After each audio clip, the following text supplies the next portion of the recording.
Quran itu urut-urutannya bagaimana? Quran kok ditanya mana tepi, mana tengah, mana kanan, mana kiri. Wong itu jazz kok. Lu ambil mana aja bisa ya toh, Ben. Lu ambil mana aja bisa. Itulah kehidupan, itulah kemerdekaan. Jangan mau ditipu siapapun yang menghadirkan Tuhan kepadamu, yang menghalang-halangi hubunganmu dengan Allah. Jangan percaya kepada pimpinan KJ, jangan percaya kepada Emanuel Najib, jangan percaya kepada Ustadz Kiai siapapun. Itu hak pribadimu untuk menemukan Tuhanmu dengan gayamu, dengan caramu.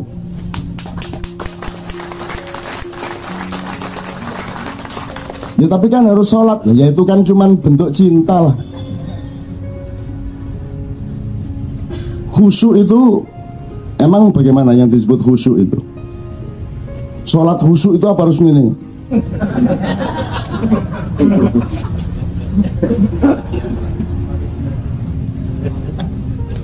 Khusyuk itu keindahan, dia bukan kebenaran, bukan kebaikan. Jadi kalau niat sholat itu kebaikan, kalau menjalankan sholat sesuai dengan aturan syariat itu kebenaran. Tapi kekhusyukan sholat itu keindahan, kan gitu, betul enggak? Sekarang kalau yang disebut tidak khusyuk itu kan tidak fokus. Artinya lu menghadap Allah tapi tidak benar-benar hatinya menghadap Allah. Itu kira-kira Allah sendiri bagaimana? Kira-kira Allah, Anda sholat tapi terus Anda tidak fokus sama Allah, itu kira-kira Tuhan tersinggung nggak? Menurut Allah kamu itu sholat apa enggak? Enggak kan? Jadi meskipun kamu menjalankan kebenaran dan kebaikan sholat, tapi kalau kamu tidak mencapai keindahan sholat, kamu belum sholat menurut Allah. Betul enggak tadi kesimpulanmu? Kan kalau sholat itu asal begini udah beres, Allahu Akbar. Kenemu mikir senturi gak masalah. Allahu Akbar, sami Allahu liman hamidah. Mau gini, mau gini tidak apa-apa. Mau pakai aliran, ada macam-macam aliran kan. Ada sholat begini, dari tahiyat begini sampai akhir. Ada yang asyhadu an la ilaha illallah baru begini. Kedua, yang ketiga, sejak awal begini, begitu ada Allah bergetar. Setiap ada kata Allah bergetar, Allahnya lewat diem. Allah datang lagi bergetar lagi. Ini aliran ketiga. Ada yang gini, ada Allah baru begini. Allah lewat turun lagi. Aliran keempat, ya 4.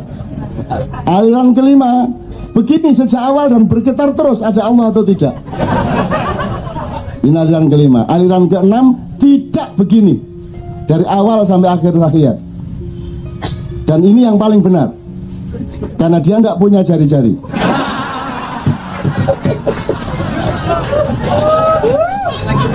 Ya kalau manggil loh masih nggak ada driji lah manggil anak orang berdebat. Kan itu berdebat soal doting aku gak duwe. Nggak nancok ya arah-arah yang gitu.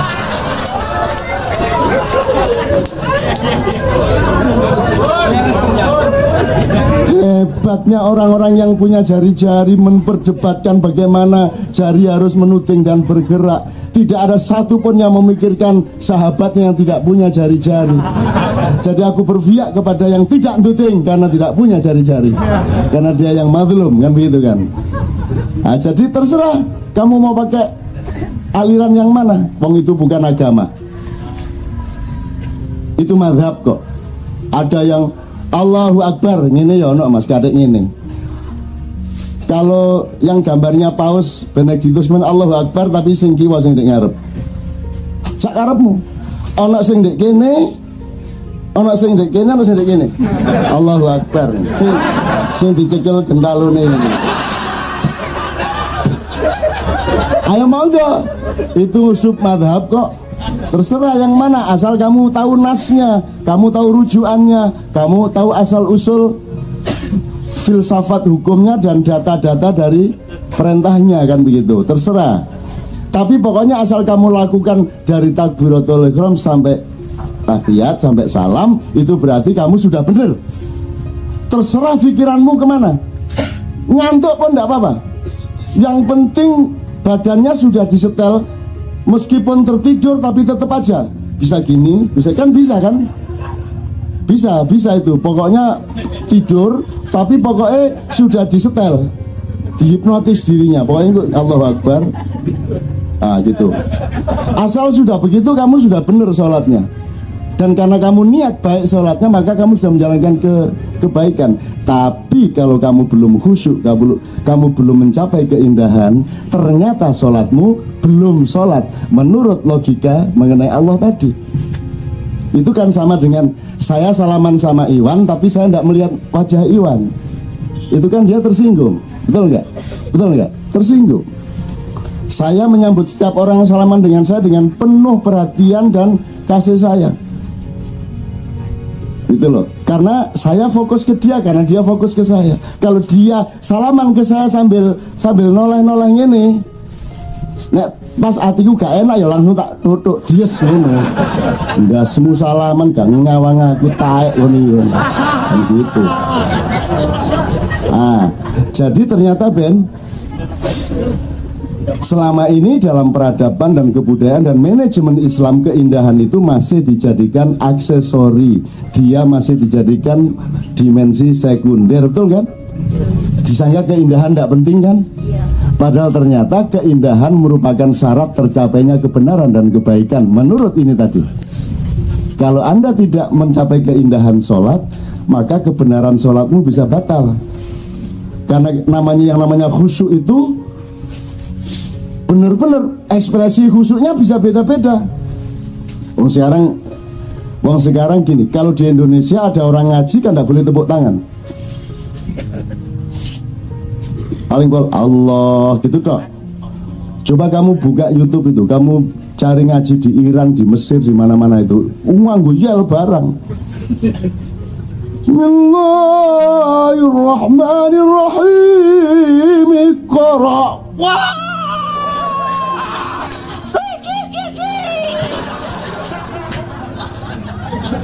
Terus kamu lihat ada qori namanya Hindawi, Syekh Hindawi. Itu kalau dia sudah kiroah, itu anak-anak muda begitu dia naik suaranya itu langsung berdiri. Ye. Itu kiroah. Loh, kamu lihat itu beratus-ratus anak muda kayak nonton sepak bola. Loh, kalau itu bentuk kehusukan, kenapa dia kagum sama Allah? Kok ya Allah bener, ya Allah top.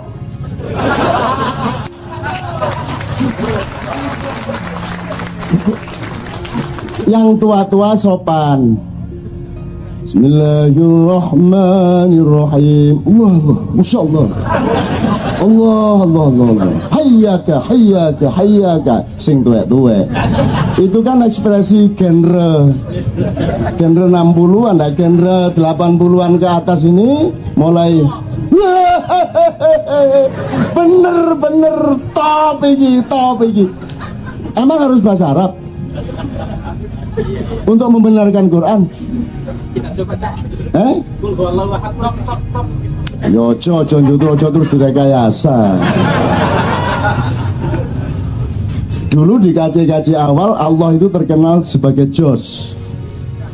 Jadi misalnya apa ayat apa gitu terus setuju kita terus Jos boleh ndak? Boleh. Sing nglarang bengok iku sapa?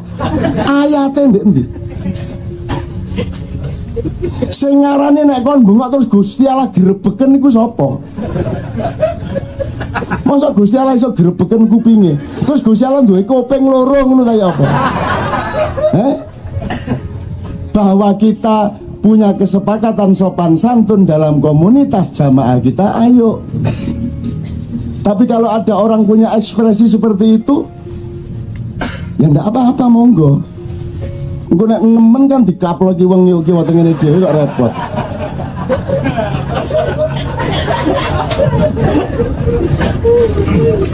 Saya dibesarkan oleh ibu saya yang sangat begitu ya.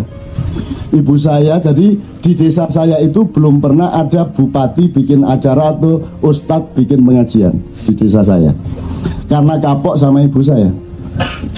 Karena ibu saya itu begitu mendengarkan bupati ngomong ini, ono ustad pengajian ini, ibuku langsung maju, Pak sampean pun ngawur lho ngomong. Mboten ngoten, menungso niku mboten ngoten niku. Mboten mesti. Ibu saya itu langsung begitu. Jare sapa sampean ngomong niku? Ya kadang ngoten kadang boten. Lah ngeluh ta bupatine. Gitu loh. Itu yang langsung, yang lain biasanya nggak sampai langsung tapi yang ngomong dewe. Jare sapa? Para jamaah Jumat yang dimuliakan oleh Allah, dimuliakan mbahmu. Dapurane koyo ngono dimuliakan. Opone dimuliakan. Sapi didol. Sapi ini moro tuane digadekno, dimuliakan gatel ya opone. Begitu. Di tempat saya begitulah, saya dibesarkan oleh hal seperti itu. Sangat kurang ajar kalau disebut pakai regulasi budaya tertentu. Tapi kan kita terikat, sebenarnya kita universalkan dulu sebentar. Ini ekspresi manusia. Kemudian ekspresi itu bermacam-macam, terjadi benturan, kemudian terjadi perjanjian, maka muncullah norma kebudayaan. Nah sekarang Anda meneruskan norma itu tanpa ikut memproses perjanjian. Kalau suatu hari kita mengalami kemerdekaan untuk menciptakan ekspresi baru, monggo. Nanti silakan benturan, setelah itu bikin perjanjian yang baru lagi. Misalnya khutbah Jumat terus ngatik leres. Boleh apa enggak? Boleh enggak? Boleh enggak? Boleh enggak? Boleh apa? Wong khutbah Jumat terus kita sebagai jamaah dengerin bener terus, wah bener leres nih, leres. Sip. Nunggu meneh. Terus jamaah sekalian ngene-ngene, nah ngoten niku karepku lho. Ngeten lho khotbah niku karepku nggih ngeten niki. Mosok liyane khotbah gatel kabeh.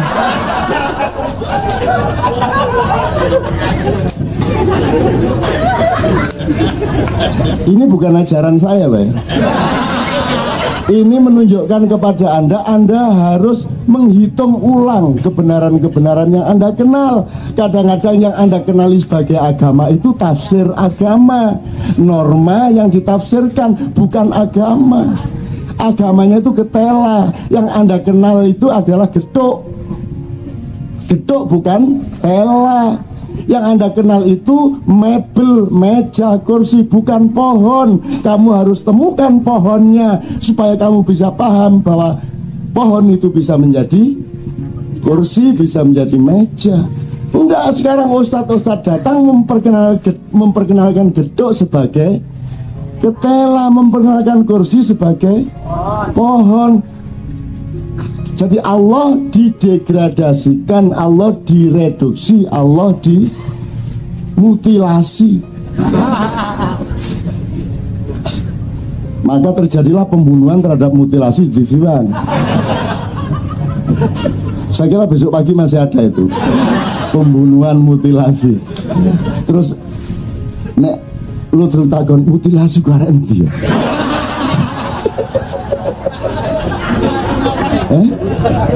Kok dipateni iki ono apa mutilasi? Salah apa iki? Nyenengna aku ndelok dunia tambah goblok. Nyenengna ya Allah. Ya Allah, lindungilah aku dari kebodohan dunia dan tetap cerahkanlah pikiranku untuk mengetahui itu dan menerima itu sebagai sesuatu yang menyegarkan.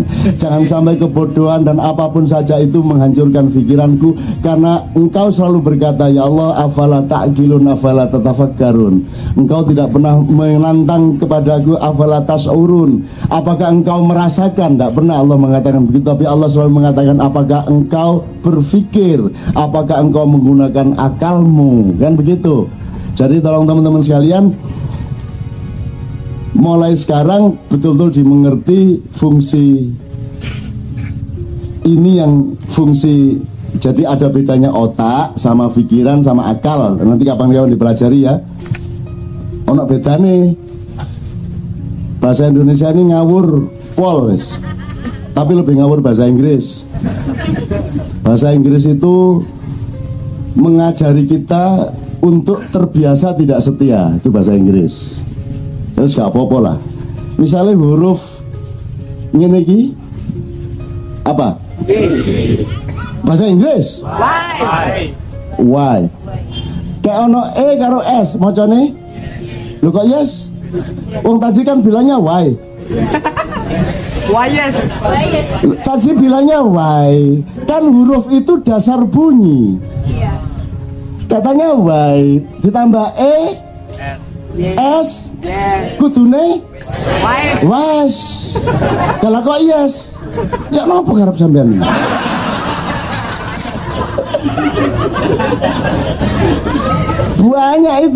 Banyak dalam bahasa Inggris gitu itu.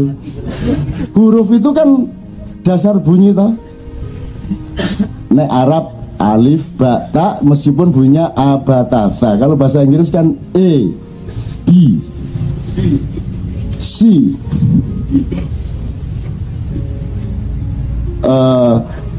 C itu ngene ya, C ya. Kayak ono A macane apa? C A B L E. Lo jare C. Kabel. Lo lah iya katanya C. Setelah ditambahi A kok tadi K. Lebih itu kayak gitu. Ya kalau gitu pakai K dong. Piye karepe? Jadi bahasa ini dipilih untuk menjadi bahasa internasional dalam rangka membiasakan umat manusia di dunia untuk tidak setia. Kalau engkau sudah terbiasa tidak setia, maka korupsi masalah biasa. Betul enggak? Menindas masalah biasa. Karena sudah tidak setia, temukan lagi, coba aja bisa menemukan lagi. Oke toh? Dalam bahasa Inggris temukan lagi. A B C D E F G. Terus mari ngono ana W. Lu karepmu iku piye W ini? Kalau ngomong huruf belum ada kata, betul enggak? Loh, piye toh? Kalau huruf itu belum kata, huruf dikumpulin baru kata. Lah kok iki ana huruf W. Iki ana double iki apa double iki? Wong niki belum jalan ngetos napa-napa kok enten W niki karepe ya napa? Iki double ta double.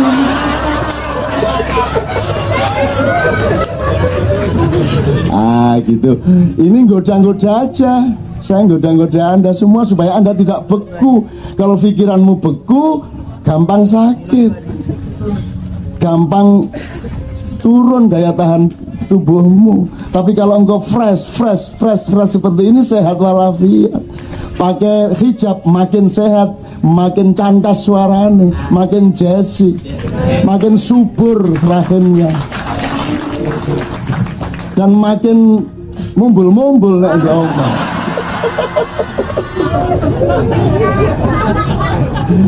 Here sama hear bacanya sama. Piye to karepe?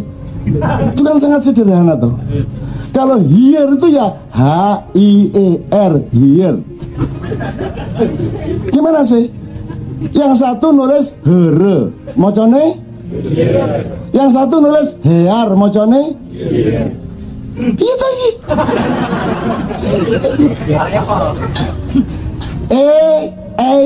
Macane? Lho nek ayo A karo I. Makanya kesetiaan tidak laku, konsistensi kepemerintahan tidak laku, good government tidak ada, karena terbiasa tiap hari tidak setia kepada kata. Kalau bahasa Indonesia ini penuh subversi seperti itu. Sekarang ada dua kata dari bahasa Arab, siasah sama akal. Siasat itu dari kata asyasa, itu politik peperangan. Jadi itu strategi menyiasati gitu ya. Yang satu akal. Akal itu yang paling mulia dalam ajaran Islam. Yang paling mulia pada manusia. Manusia menjadi manusia karena dia punya akal dan menggunakan akal. Jadi yakil, bahasa Arab yakilun, itu bahasa Indonesia mengakali. Ya'kilun itu pekerjaan sebaik-baiknya, melihat pohon diakali menjadi kursi, melihat tanah diakali menjadi batu bata, melihat kapas diakali menjadi kain, kan begitu. Mendapat istri diakali menjadi hamil, kan begitu kan. Ega, selamat Ega ya. Bentar lagi ya. Bentar lagi Ega ya. Oke, bentar lagi ada pengantin kenduri cinta. Tepuk tangan untuk Ega dan calon suaminya. Nah, kata mengakali dalam bahasa Indonesia sudah hancur lebur. Mengakali itu perbuatan yang paling buruk tau. Ngakali, padahal mengakali itu adalah perbuatan terbaik. Tidak mungkin Anda menjumpai sesuatu tanpa Anda akali. Anda tidak bisa menemukan minyak kalau tidak mengakali tambang. Anda tidak mendapatkan bahan-bahan apapun. Tidak akan terjadi peradaban dan kebudayaan dan teknologi kalau tidak pakai pekerjaan mengakali. Tapi sekarang kita taunya mengakali adalah mencurangi, ngapusi, apalagi memperdaya. Padahal akal itu sebaik-baiknya bahan bagi manusia untuk membangun kemanusiaannya. Oke, teman-teman sekalian, aslinya saya tadi itu pengen ngaji ke sini, nggak pengen ngomong. Aku ini, kalau Anda tidak bisa menikmati Al-Quran ya, kalau tidak bisa menghayati Al-Quran ya nikmatilah. Mbuh dinikmati unine tok, mbuh hurufé tok, mbuh rupane tok. Kalau Anda tidak bisa menikmati ya hormatilah. Ada orang dekat sama Al-Quran, hormati. Ada hafizul Quran, Anda hormati. Ada orang belajar Quran, Anda hormati gitu. Kalau tidak bisa menghormati ya dengerin aja. Tidak usah menghormati, tidak apa-apa, tapi dengerin. Kalau tidak bisa dengerin Al-Quran ya dengerin kata-kata Quran 1-2. Kalau tidak bisa dengerin kata-kata ya huruf dah. Asal Anda masih mau menghormati mendengarkan alif itu sapi wis. Jadi saya ingin baca Quran yang hanya huruf yang saya baca. Api tau gue.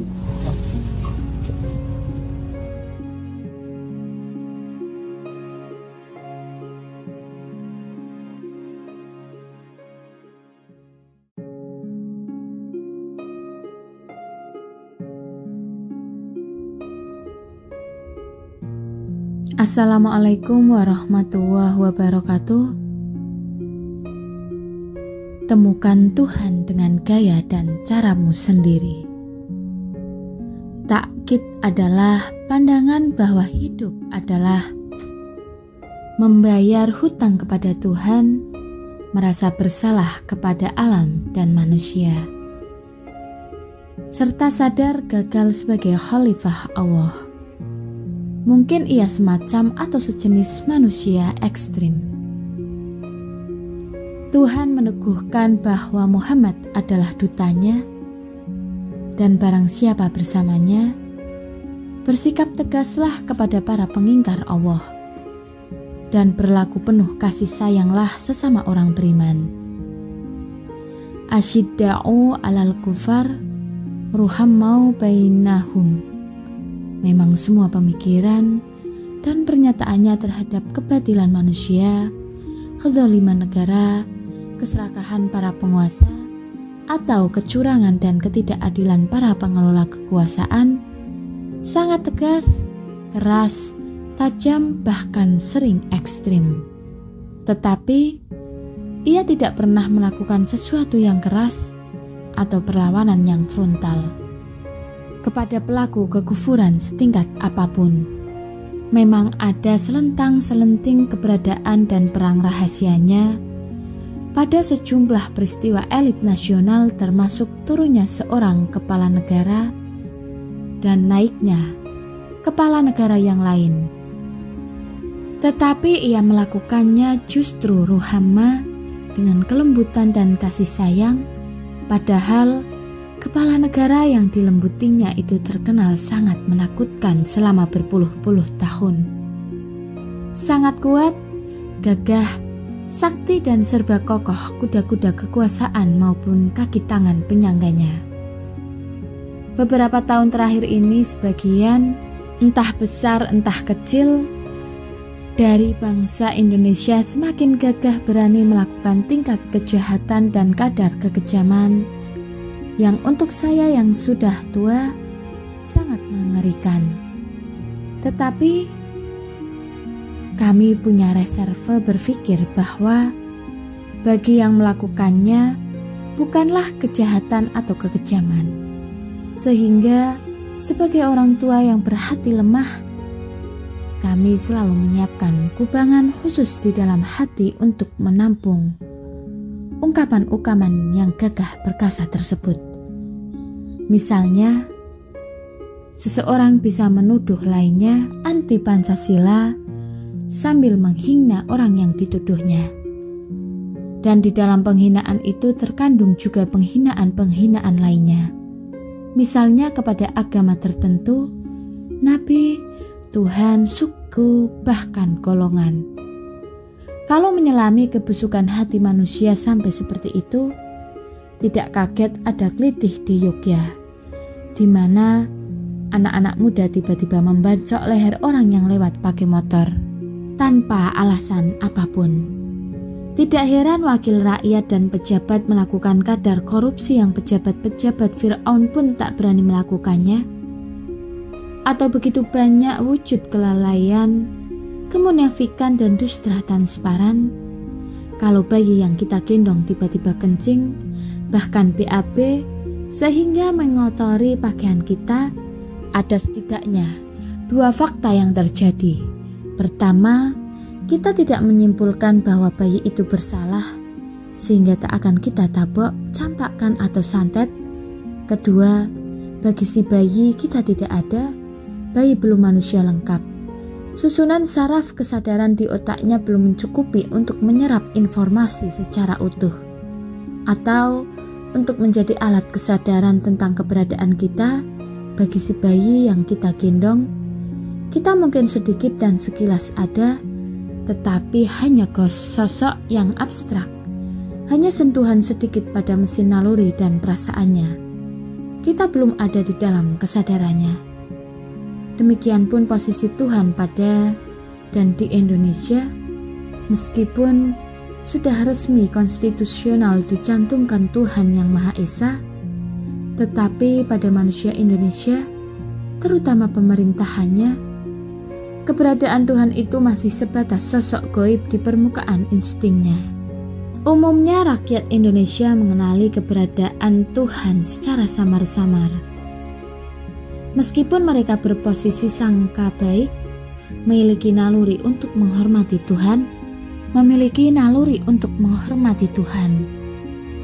pada pemerintah dan kumpulan makhluk yang menjulur-julurkan lidah kepadanya, sosok samar-samar Tuhan Yang Maha Esa itu direkrut sebagai anasir dari logo nasional, warna ikon, jargon, komponen, emblem, di custom golongannya, serta dipakai sewaktu-waktu untuk memastikan keuntungan yang diperjuangkan demi kepentingan subjektifnya.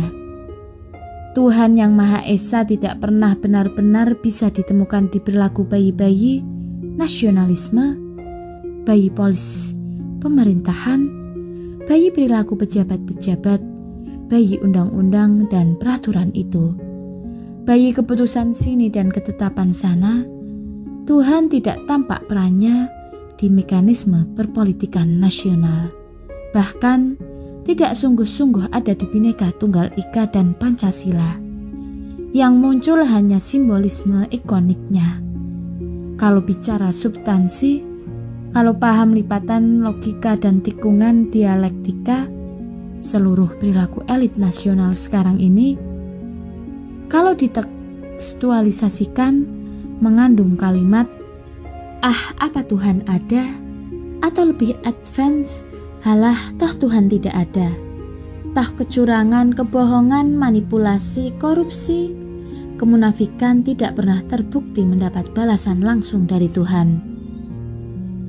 Sudah berapa era pemerintahan yang menyusahkan rakyat, buktinya aman-aman saja, tidak ada hukuman apa-apa. Aslinya Tuhan memang tidak benar-benar ada, seluruh perilaku elit nasional mencerminkan anggapan bahwa Tuhan itu dongeng belaka. Barang siapa berbuat sejarah kebaikan akan memperoleh pahalanya. Barang siapa melakukan sejarah kejahatan akan menerima hukumannya. Buktinya mana? Jangankan sejarah, korupsi triliunan, pembangunan kota metropolitan baru tanpa izin, menjamret pula-pula monopoli yang kelak modal raksasa, barisan bangunan di pantai utara Pulau Jawa yang kelak memantati penduduk pulau utama Indonesia, otoritas dan uang negara dicawuk untuk perusahaan pejabatnya. Ribuan lain modus korupsi kreatif ala Indonesia, mana Sharon Yarohnya, mana hukuman Tuhan kepada mereka? Memang sekarang ini kita seakan-akan sedang mengalami sesuatu era di mana Pancasila sangat keras diteriakkan, dibangkitkan dan dihidup-hidupkan kembali sedemikian rupa. Tentu itulah sangatlah menggembirakan, tapi cobalah berpikir pakai metodologi, pakai manajemen pembagian fungsi, pakai anatomi peran, pakai konstruksi organisasional, pakai mantik kewajiban dan hak, dilandasi pijakan substansi nilai, kunci makna dan ibu ilmu. Bacalah media, medsos, berita tentang langkah pemerintah, seluruh lalu lintas perilaku Indonesia. Coba temukan mana Tuhan yang Maha Esanya, mana manusianya, mana adilnya, mana beradabnya, mana persatuan Indonesianya, mana hikmahnya, mana kebijaksanaannya, mana permusyawaratan rakyatnya, mana rakyat dalam perwakilannya. Jangankan lagi keadilan sosialnya, mana baginya, mana seluruh rakyat Indonesianya. Fakta, seluruh saja bukan sekadar tidak pernah mampu mewujudkannya, tetapi bahkan memang tidak pernah beriktikat untuk berseluruh. Berjuangnya untuk bagian, golongan, kelompok, bukan seluruh. Sekian yang dapat kami sampaikan. Wassalamualaikum warahmatullahi wabarakatuh.